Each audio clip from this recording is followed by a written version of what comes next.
I need to ground myself before I speak to this because where I stood before um, the vote, the voice to Parliament, was very different to where I stand now. So, for context, the 26th of January, first before it became Australia Day, was the day that Aboriginal people began to lose everything. It was the day that colonialism and genocide and the White Australia policy, that was the day that that ripple effect and that seed was planted for what we now call Australia to become it, and for First Nations people to fight for their right to live and exist. We lost our children, we lost our way of life, we lost our voice. They took our children, they took our land, they took our culture. And they told us we were not allowed to be ourselves in the world, to the point where our very existence as Aboriginal people was a threat to white colonialism and patriarchal systems and narrative. We are represented. We are represented. We are represented. Welcome to Represented, the podcast. I'm Aniki Shuru, racial equity coach for online business owners who want to be intentionally inclusive by building a business that is racially equitable. I created this podcast to normalize the conversation around racial inclusion so that fear is no longer the barrier that gets in the way of doing this work. This isn't about perfection, it's about progress. Whether you're taking your first steps or you're well-versed in the journey towards racial equity, this space is for you. So welcome home, friend. Let's get started. From coast to coast, around the globe, we are represented.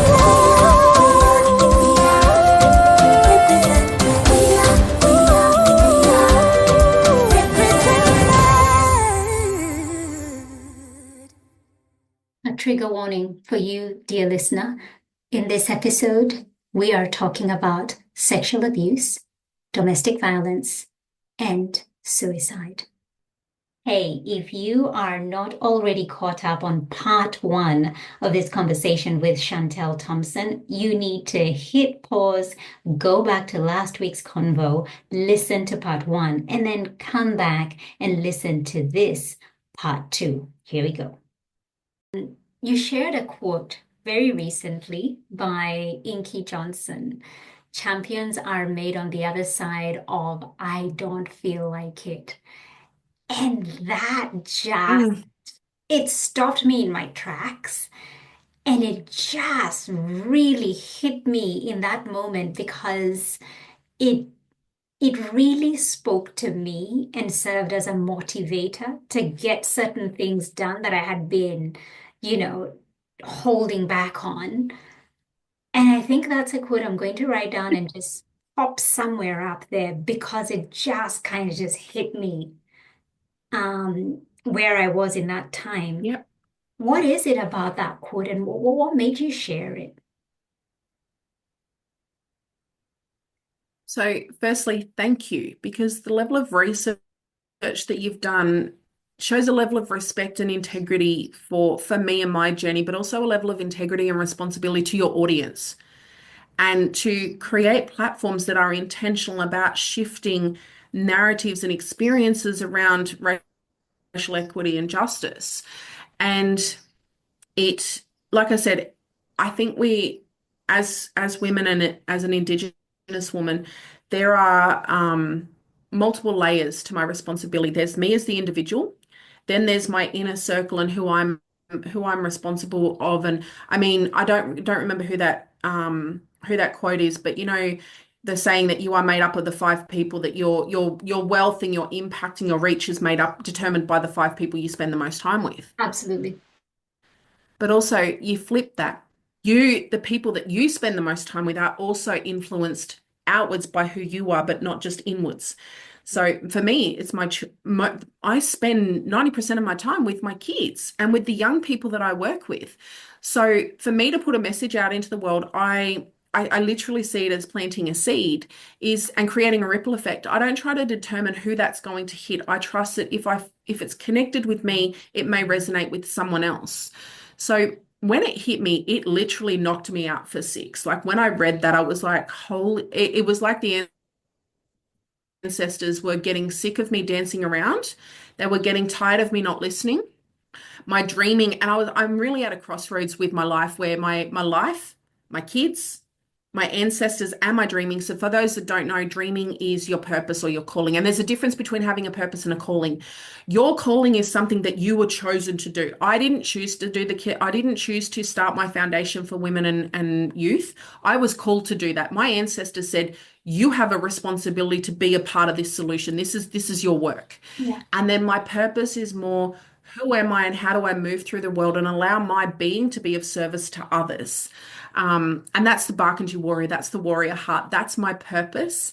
But my calling is this shifting of narratives and creating brave, culturally grounded, ancestrally guided, dreaming led spaces for not just Aboriginal women and youth in my community, but this will start to expand and open up into the work that I do. But when I heard Inky say that, it really resonated because everything I need is on the other side of I feel like I don't like that. And there will be Yeah. people who do not resonate with the word champion or warrior, but I implore you to sit with the responsibility of redefining what that word means for you in your context. Champion isn't just winning world titles and everything else. It's what would it take to be a champion in your own world? Where are you holding yourself back and where are you hiding? And where is the greatest potential for you to leverage your own power and responsibility? But where is something that you've been hiding from that I don't feel like it? So, Yolanda Finette, in being a woman, we always talk about self-care and, your feelings matter, right? But which feelings? Your truth or your trauma and your ego? So, this is where I come from the heart, right? The heart doesn't lie. The heart bypasses ego and it bypasses trauma. Now, neither trauma or ego are bad if they activate us to want to do better. Mhm. This is the thing, like there's everything's so black and white, and people run or hide or they go too deep. Like I said, people either a doctor, I've seen people identify with the diagnosis. They start to tap out to the diagnosis. Oh, I can't do that because I'm neurodivergent. I can't do that because I have depression. It's not like I'm depressed rather than I have depression. There's a very difference with the way we identify with things, but the way we tap out to things. Now, but also, how can that be a superpower? How can I use this knowledge to work with myself rather than against myself? So when Inky said that, I was like, and Yolanda brought up to me, often we see self-care as bubble baths and facials and lashes and all this sort of other stuff, right? But Yolanda said deep self-care is taking the responsibility to show up, to do the things that we have been avoiding that take us away from a life that is already well lived. And she redefined the whole concept of self-care as taking responsibility to take care of the things we have been avoiding that are hurting us or that are getting in the way of our well-being, our power, and our potential. So when Inky said this to me, it spoke to me recently, like this is in the last few weeks. What have I been hiding from? What am I avoiding? What's hurting me? But what am I hiding from and what am I scared of? And if I manage my feelings and I get on with getting this stuff done, but also I want to preface that your nervous system will only allow you to operate at what it is used to. So even if you're seeking peace and aspire to peace, but your nervous system is used to chaos and trauma, it will choose chaos and trauma over peace any day. So even if you're at a spiritual and a mental level of wanting peace and everything, you can be as motivated and as committed as ever. But if you're not doing the body work and the nervous system level work, you will revert back to what your nervous system level knows. So it's this very deep sort of work. But when Inky spoke that to me, I was like, there are so many things that I can do now that if I just have the good, done enough version, what is the done good enough version of this thing, of a website? So I want to be a speaker. I don't have a Mhm. speaking website. I don't have a capability statement. I'm not registered with a speaking bureau. How do I get that done in a way that just is good enough to start the momentum? So when I'm not showing up and where am I not taking responsibility? And what is the difference between the feeling as an excuse versus the feeling as a trauma response and a trigger? And how do I manage that to be able to show up? Mm. Ooh, honestly, it's just, and I know the person listening, hearing that quote, it's gonna hit them in a way that they're like, oh, I needed to hear this. That is such a needed I just want to affirmation. preface, yeah, I just want to preface for people this, and I'm gentling, my warrior heart is coming through, my warrior thing is coming through with grace, and it's not about rocking up with the chest pounding and the belt around my shoulders and all that. That has its place too. Do not get me wrong. I just want to share very quickly where this resonates is showing up to do the work and not hiding from your own power and potential, but doing it from what is the best that I can do now with responsibility. So in the past, I worked for a year at a young in Malmesbury Prison, which is a youth prison. And I worked with Aboriginal young men, and three of them were my nephews. So you cannot, very few people will understand the complexity, the pain, the responsibility, the risk associated with going into a prison system Mm. with young men who are there for a reason, but also are victims of a system that incarcerates our children over creating restorative justice avenues. And I sat with these young men knowing the steps, like you are being punished because you became a victim of your own circumstances. That was your beginning was not your fault. And at the same time, so I went in there as this, I wanted to rescue these kids. I wanted to empower them. I saw their power and potential. I knew why they'd gotten there, but I saw their power and their potential. But I also had to face the very real thing that I was in a jail with young men. I was in a 3 by 3 room with kids, young men at any point that could tap into their trauma, or they could choose to hurt me to get out. Anyway, they I sat with that and we were having a yarn and I was introducing myself and I made a very conscious choice to make a decision because I was like, I'm not a worker. I'm not bound by the same risk that the workers are here. My job isn't bound by what I say right now. And I said to the boys, I said, look, I'm your older cousin, I'm your auntie, and the other young men, this is who I am. I'm the Barkindji warrior, jiu-jitsu, all this and that. And I could see some of the boys in the background kind of going, we think we can take her. They saw it as a threat. Like, oh, she thinks she's all this. Like, let's prove it, right? So I chose to make a statement and I said, if you want to understand this, I'm a world champion. I'm known as the Barkindji warrior, and was gifted these titles because of the fights that I've been through. I didn't call myself the Barkindji warrior. That was a responsibility and a title given to me because my ancestors said, this is who you need to be to do your work. And it's also who my life shaped me to become, to answer your other question. Are we born fighters? I was born a fighter because my ancestors said, you need to be our warrior for this. Mhm. But also my life shaped it for me because I had to fight to be myself in the world. So I sat with these young men and I said, I understand this. I'm not the type of woman that did jiu-jitsu because I needed to learn self-protection. I did jujitsu. I enjoy fighting. I already knew how to fight. Jujitsu and culture taught me how to channel that into something for healing and responsibility to be of service to others. So I don't fight because I choose to. I have those skills because when I am called to fight, I can. I have the voice, I have the skills, I have the tools. But with you young men in this context, understand this. You want to see aggression, come and watch me compete. You want to see violence threaten my children. Understand this. If you try to carjack me and my kids are in the car, you try to break into my home, you're not getting therapeutic treatment. Your ass will find yourself on the ground because I will do what I need to do to protect me and mine. But I will be in the car following you to the hospital so that I can give you some auntie love on the other side of that incident because I am not responsible for your trauma. I'm not going to be a victim to your trauma. You have tapped out to your responsibility to be a part of your own solution. So I don't walk around with my world titles and my degrees cloaked over me, but they are in me and I will show them when I need to. If I'm challenged by white colonial patriarchal systems where people go, oh, you don't belong here. It's like, oh, but I'm here. I am here to break the door down so that those that need to be in this room, of course I don't belong in this room. Of course I'm an imposter here because these rooms were not designed or created. They were to see me in them, but I have a responsibility to be here because my ancestor, and this is where Harambe come into it, my ancestors gifted me the strength, the resources, and the courage to be the voice for others that cannot be here, but also for those yet to come, so that when they come to these rooms, this room is better for them to take it further. So being this responsibility isn't about pounding on your chest. It's about sitting with yourself going, where do I have the responsibility to do something different?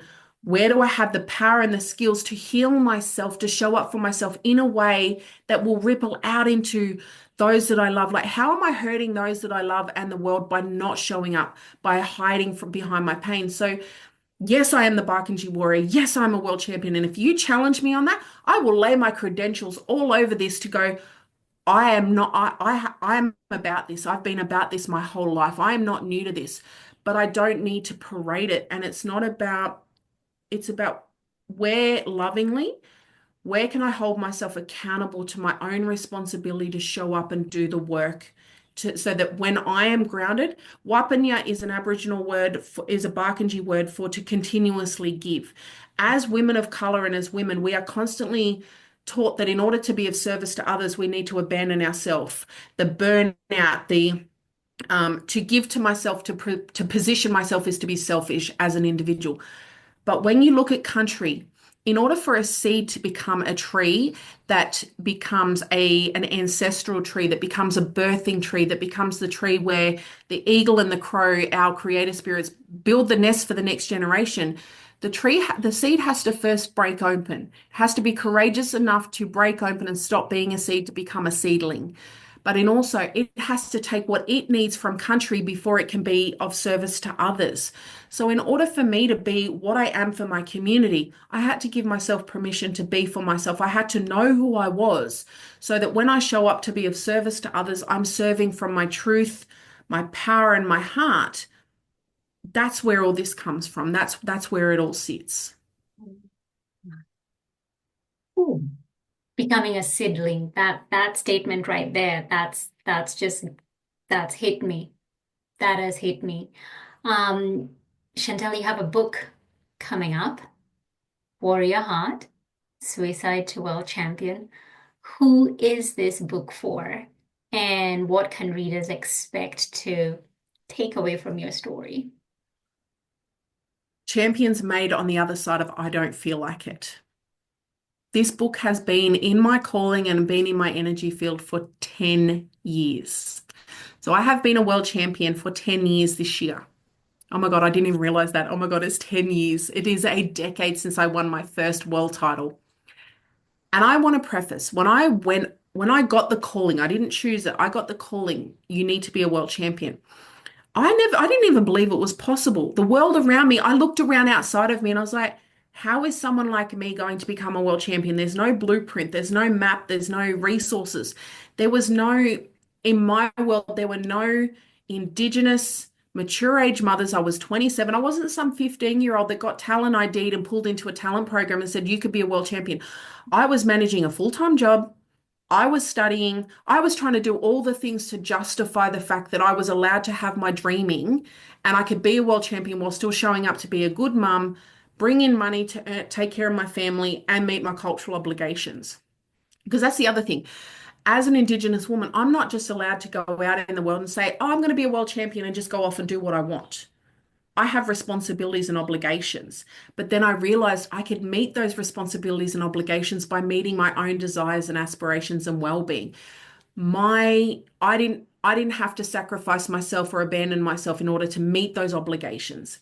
The Warrior Heart Suicide to World Champion is the life lessons that I have learned, the steps that I have taken. So it is a combination of a self-help book, a biography and a memoir, but it's also a shifting of narrative. So each chapter is dedicated to a lesson that I have learned about going from suicide to world champion, about what it took for me to become and be the Barkindji warrior. And each chapter will have a lesson. It will have a how I did it, why it's important, but it will also have my story. It will have resources. And what I'm really excited about is each chapter will have an Aboriginal art piece that tells the story in art and language because my gift is not in traditional art. My gift is in my story and in my voice. This this book, this story, this movement is for those that have had to reclaim and fight to be themselves in the world. This is for those that have had to become the warriors within themselves before they could become, but then they're using their experiences to fight for something worth fighting for. Even in the world, they know what they're willing to die for. And I know that sounds really extreme, but I literally, December 2023, did not think that I was worthy of being alive. I allowed my shame and my grief and others' narratives about me and forgetting my responsibility to get in the way of what I could do and what was available to me, that this was the path where the warrior heart was really born into it, that I had to fight for myself. I had to reclaim it. I had to become the warrior but I had to be led by my heart to be able to manage the ego and the trauma and the journey through the darkness. So this is for anyone that has had to fight. This is for anyone that has had to reclaim or the world tried to take it from you or your ancestors. And you are the one. You are the one that your songline, your ancestors said, it is up to you to remember who we are. Like the Lion King. So Mufasa says to Simba, remember who you are. She had to go on a journey. She had to go against everything that her father and her ancestors had done to keep them safe was now the thing that was killing her people. They had forgotten that they were wayfinders. She had to go on and not only reclaim the wayfinding way, but she had to be courageous enough to evolve it to meet the modern day context. Kung Fu Panda, I mean, he didn't think he was going to be the Kung Fu Panda. He was just there, but he was chosen and he evolved. And I've got goosebumps. I know that if anyone's a parent, they understand it. But for me, Moana, Kung Fu Panda, Harriet Tubman, um, um, these are the stories that are my blueprint that guide me through and that give me answers. But this is more than a book. It is for those that have had to fight to be themselves in the world. It is those that are fighting to be themselves in the world. And it is going to be a resource. It is going to be a movement. It is planting a seed for future generations to benefit from what I have been through, but it is my responsibility to get it out into the world because this is going to be the foundations for my next level. And I have a community on school as well, the Warrior Heart community attached to this because I wanted to I wanted to build it out loud. I wanted to build in public. So I'm writing this story out loud. I'm going to use AI. I'm self-publishing because this thing just needs to be out in the world. So it will be out in the world. My launch date is July 1st in time for NAIDOC. So NAIDOC this year is the next generation strength, vision, and legacy. And Reconciliation Week theme is building bridges and better now. So it's about weaving the past, the present, and the future together around who are we now? Because with where race relations are at, where treaty conversations, truth telling in Australia is at, violence against women, this is the time now. We need warriors now more than ever. Oh, good morning, my love. Thank you. And it's yes, you can, my honey. This is for anyone that wants to hear that story, but it's time for this story to be out in the world. You can watch Netflix on my phone. Is that okay? Good morning, sweetheart. Do you want to say good morning to Annie? Morning, Annie. Morning, sweetie. You want to say good morning to the world? Yeah, okay. Okay, can you go sit on the couch and I'll finish my yarn and then I'll be right with you, okay, honey? See, and this is the weaving. This is the life weaving. This is what I do. I'm capable of getting up at 3:30 a.m. to attend 2 calls prior to this, to now have this yarn with you because mothers are going to hear this, generations are going to hear this, but I get to do this grounded in my culture and my identity. It's messy. I'm figuring things out. I'm emerging from a season of being really unwell with mental health and losing my path. And I'm also a mum, and I gave my phone to my little one first thing in the morning so I could do this work here. So this is what it's all about. It's being brave enough to dream weave your life together and your roles together in a way that honors who you are and your truth and being brave enough and bold enough to be yourself without apology, but knowing that there's going to be a fight ahead. And when we are grounded in our truth and in our heart, we find a way through. But it's about bringing people together and creating a community of people who are already doing this, and also people who aspire or feel called to do this. Mm. You know what? We're going to get to the end of this podcast. We're almost at the very end. In less than a couple of weeks, it will be January 26th. What are your thoughts as a First Nations woman on Australia Day being celebrated on January 26th? It's a day, for those who may not know, the people who are listening to this conversation from outside of Australia. It's a day of great pain, loss, survival for Aboriginal and Torres Strait Islander people, our First Nations people. What do you have to say about that? That in 2025, we're still here, we're still having this conversation.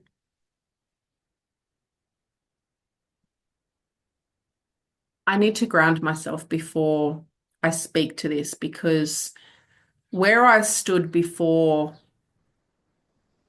um, the vote, the voice to Parliament, was very different to where I stand now.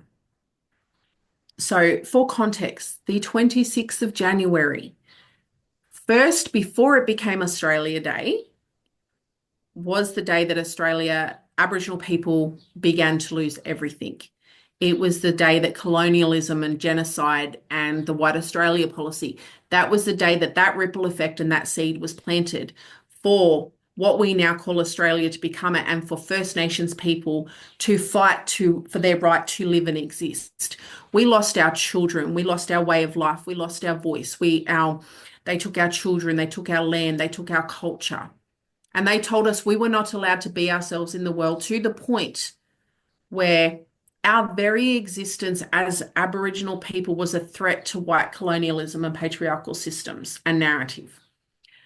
So in 1938, this is for people who don't know their history. Go and do your research. Take the responsibility to be a part of the solution, not the problem. Educate yourself before sitting there with a self-appointed opinion. The 26th of January, there's two different conversations here. When do we have the day to celebrate being proud to be Australian? But also, what is there proud to be about being Australian right now if you really take responsibility to be honest about what's happening in this country, how we treat our Indigenous people, how we treat poverty, how we treat violence against women. These are systemic issues. These are not individual responsibilities, yet individuals are being tasked. People's lives are being lost because the government and the rhetoric do not want to take responsibility for how this country was founded and how we are managed. So, but then there's also what is there to be proud of, but also any other date could be chosen for all of us to come together to celebrate what we are proud of being on this country and in this country. So the 1938 Aboriginal people got together in Victoria and declared the 26th of January a national day of mourning because of the genocide, the removal and colonialism. I think it was 1980. I think it might have been Paul Keating or one of the prime ministers. So up until 1980 or something like that, what is now known as Australia Day, which is meant to be a national day of pride, was celebrated on multiple different dates. It was one prime minister, one cabinet that decided, hey, the 26th of January is the best day to celebrate our National Day of Pride. Now, don't you think there's something there, something worth looking into as to why would they choose the day that Aboriginal people choose as their day of mourning to celebrate the National Day of Pride? What does that do to Aboriginal people and our movement? It creates contention. It creates conflict. So people that are attached to the date, it is not the day, it is the meaning. The date could be shifted. And it is the conversation around why is this so difficult? Because it keeps us distracted. I'm not saying that the conversation isn't important, but when our focus is on that, we forget, okay, why are we having this conversation? So again, there's two parts of it. It's like, what can I do to contribute to the conversation? But also, what am I going to do on that day to be meaningful for me and true to what I can do, but also what's within my power? So the 26th of January is not a date to celebrate. It always was and always will be First Nations land. Australia has a Black history. And for me, that is a day of mourning. So I will take the day in the morning to honor my culture and my ancestors that were lost to the reality of how Australia was founded Australia. And in the afternoon, I will spend that time with my foundation, the Kiilalaana Foundation, and our youth and my kids on country to say, where is our strength? Where is our resilience? And what are we going to do to show up to continue to live as proud First Nations people in a country that does not respect or value what we bring to the table and the rhetoric around race relations and Indigenous identity? I feel so you only have to look at the ripple effect of the voice to Parliament. And there were two things being asked of that vote. Should Aboriginal people be enshrined as the first people of Australia? And should we have a voice to Parliament? Those two things should have been separated. We were set up to fail from the start. But since that conversation, you've got Peter Dutton saying, oh, it's divisive, this and that. But now that he was successful with the no vote, he wants to do royal commissions into Aboriginal sexual abuse again. He wants to do royal commissions into all of these things. Queensland backed off from doing truth-telling commission. Like all the things that had progress before, it's almost like we've taken ourselves back to past 1969. It's almost like we've undone or weakened every reconciliation movement, every progress that we've made. And I'm really scared for 2025 for Aboriginal people and our community and our allies and what it means to be an Aboriginal person in this country if Peter Dutton gets into Parliament. And at the same time, what is within my power and my responsibility, past my feelings, to be a champion for the fight that I know is ahead to create safe and brave spaces for my community to come together to do cultural reclamation and to be grounded in culture and to connect with culture and to write our own narratives around what does it mean to be an Indigenous person in the 21st century? Where can I practice my pride and culture in being an Aboriginal person? And first and foremost, regardless of where I am and what I'm doing, I am a culturally grounded, ancestrally guided, dreaming-led First Nations woman. I am Bark and Jing first and foremost before anything else. That is how I am showing up to the conversation. I know that there is a fight ahead. It is not the date to celebrate for me. It is a day of mourning. But it is also a day of remembering and of honoring the strength of those who came before, those who have fought for these conversations. But I'm not going to use my energy and my focus to fight that conversation. I'm going offline on the day and I'm going to choose to focus on my community and my children.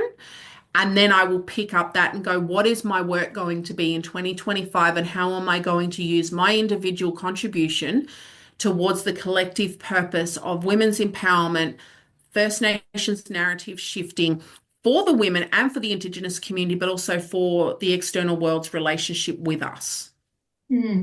So, Shantelle, what can we do as Australians who want to make a difference and stand in solidarity with First Nations people when it comes to the conversation about January 26th, that, and actually on an ongoing basis, but what can we do that can help move the needle? Be a part of the solution. Educate yourself. Come and sit on country with us. And then look, don't try to solve the problem for us because this is a big problem that is 230 years old.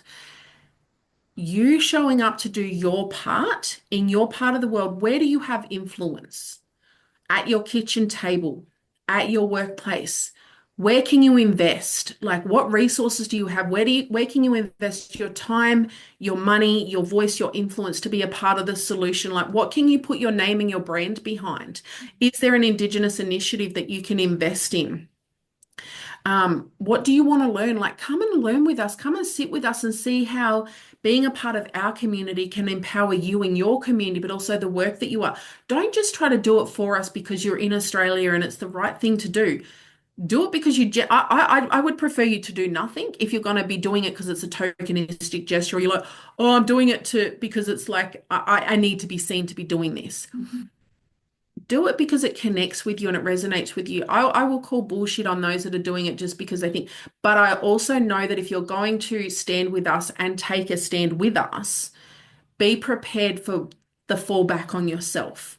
Where are you going to, who is your support system? Who is educating you on this? What are you listening to? Who are you talking to? Because if you're going to align yourself with our cause and be a part of our community, there are ripple effects into your world, and there are going to be consequences and sacrifices that are going to be made because of this. But use this day as a springboard for the rest of the year. Go and look at Reconciliation Week theme. Go and look at the NAIDOC Week theme and use them as calls to actions and go, well, how can I show up? And it doesn't have to be every day, every week. Okay, this is important to me. I want to be a part of this. Okay, what am I listening to? Where am I speaking to it? And where am I contributing in a way that honors me and the season and the capacity that I have? Because remember, you contributing your bit will weave into a collective effort of change for us to create Australia now that shifts the tide for all of us. Mm. Underneath it all, the awards, the activism, entrepreneurship, the foundation you've built, what do you feel has been the driving force? My own what if. I want to know at the end of the day when I leave this world and I take my last breath and I go back to the dreaming, that I can answer my own what if of, did I live my life to my fullest potential? Did I answer my own calling, but did I honor my responsibility to my ancestors to leave this place a better time and place for those that are going to inherit my legacy and my experiences? So for me as a woman, Shantelle Thompson, I want to know that I've lived into my aspirations and my power and potential, not for my children, not for my culture, not for my community, for myself, so that I can know that I've lived a life well lived in alignment with my truth, my power, and my potential, and knowing that my children and those that I serve will be beneficiaries of me showing up, serving from a place of truth and sustainability and overwhelm. And at the same time, I want to know that who I have been has shifted narratives. It has awakened in people the power and the potential and the possibility and the courage to dream, but not just a dream, but to show up, to do the work, to become the person who can not only achieve the dream, but carry the dream and be and then hold the dream. Because that's the other thing. Like, I got to be a world champion, but did I hold that space? Did I make that space count for what's to come? So it is to awaken the warrior heart in just the next person who hears this, so that they go, if she can, I can. And then by that person showing up to be who they need to be in their world, they create a ripple effect, or they plant a seed for others to be a beneficiary, but they give themselves permission to do that from alignment of their own heart, and they're willing to fight for their truth in the world. Mm, powerful. My final question, and this is a question, Shantelle, that I ask everybody, and I just don't know how you're going to answer this. But the question is, if fear wasn't a factor, how would you show up in your work? Fear is a factor, and I'm showing up anyway, because I think I don't ascribe to this be fearless, because it is not real. Annie, the world is hard right now. I've had to fight to be myself. The fear is still there, but I know that the cost of the fear. What is the fear costing me? And what would it look like if I held fear's hand and I walked with my fear and trusted that my fear was there to keep me safe, in a way that my fear is a tool. My fear is a guide to what am I scared of? And there's a difference. There are fears that keep us safe, Yeah. and there are fears that hold us back. And sometimes the fears that hold us back are the fears that once held us safe. So I think it's this courage to constantly sit with ourselves, Mm, to go, does this fear serve me, or does it hold me back? Because I think we misconstrue, we need to redefine what fear is as a tool, yeah. but also as a reality. As a woman that grew up as a First Nations woman, with the experiences that I've had, fear is a reality. I have a lot of trauma and a lot of healing, and there's only so much I can do in my lifetime. I fear harming my children because of who I am, but I've already done that. Mm.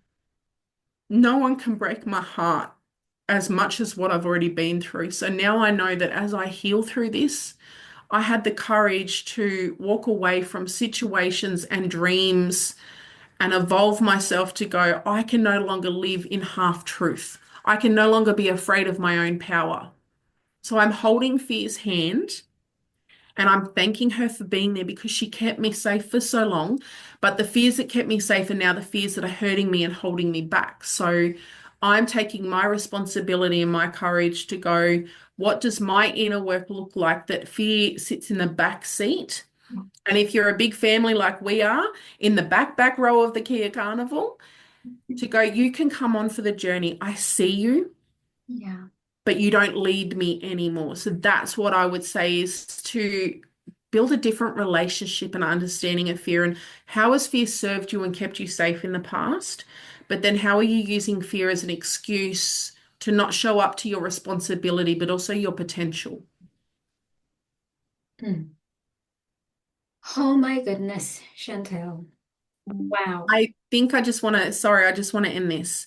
By holding fear's hand, who I will become on the other side of this is who I was always meant to be and who I can be, which is to be brave enough, to be bold enough to be myself without apology. And that means showing up every day to do the best I can with what I've got, to love my children, to be a First Nations woman and lead from that First Nations identity and space, and to be my warrior heart in whatever season that is, and to keep coming back and going, I'm ancestrally guided, I'm culturally grounded, and I'm dreaming led. And my dream right now is I want to be a black belt world champion. I want to build $1 million brand and business so that I have the self-determination and the sovereignty of time freedom, financial freedom, and energy freedom to invest my impact and my resources and my money to the causes that are going to create the greatest change in my lifetime, not tomorrow, but today. And I want to do it while I am well, wealthy, and worthy. I've got peace, I've got space, and I can play, and I've got joy, and it is all possible. And I can only do that. That only becomes possible when I hold fear's hand and I come from my truth and my heart, but I'm also willing to know what I'm going to fight for, who I'm fighting for, and why I'm fighting. And that is what the warrior heart is. And that is who I'm going to become on the other side of holding fear's hand and moving with it. Mm. Shantelle Thompson, you are a teacher through and through. You are a mentor. You are a warrior heart for sure. Now, where can people find you? Where can people race over, tripping over themselves, trying to find you? Where can they connect with you? Okay. If you just Google my name, if you are unsure of who the hell you have just met, Google my name. I am on every platform, and how you hear me here is how you will hear me there. I am growing out loud. I am building in public. So if you want to know more, you can hit me up on my main platforms are YouTube and LinkedIn, and my podcast. So just type Shantelle Thompson into Spotify, you will find it. And if you want to know more and you want to work with me in some way, I'm taking speaking opportunities for 2025.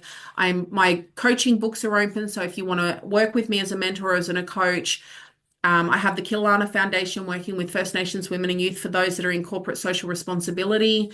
And I'm also on my book. You can pre-purchase my book on my website, chantellethompson.com, which will be open in the next 30 days. And if you really feel compelled and you are curious, join the Warrior Heart community on the school platform. And within the next 30 days, this will, from the date of this podcast being released, actually, I'll put a date on it. By the 14th of February, my Valentine's Day gift to myself will be that my website will be up and running Oh. and you will be able to find everything there. But you can book me for speaking, you can book me for coaching, or you can join me in the Warrior Heart community and movement. And we will have all those links in the show notes that you're able to go there, click, and connect with Shantelle. Thank you so much for your time. You have contributed so generously. You've been up since 3:30 a.m. getting things done and then having this conversation with me. I am so grateful and I wish you the absolute best. And please come back again on the podcast. I would love to come back. Let's commit to me coming back once I've launched my book into the world and it's been out in the world a little bit to see how it's shifting experiences and conversations. Thank you so much, Annie, and thank you to the listeners for your time, your heart, and your energy. But please make the effort to do something with what you've learned today. Take one thing, plant a seed in the ground from what you've learned, but also do something, create a ripple effect from one thing that has resonated with you today. We are represented. We are represented. We are represented. Thank you so much for tuning in. Why don't you go ahead and hit that subscribe button and leave a review so this podcast can reach more online business owners, and together we can begin to normalize racial inclusion in the online coaching space. I'd love to acknowledge the traditional owners of the land where this podcast episode was recorded, the Wiradjuri people in central New South Wales, Australia. Music produced in Nairobi, Kenya by Patrick St. Mbaru and Kambua Mathu. Vocals by Joanne Matata. Represented from coast to coast.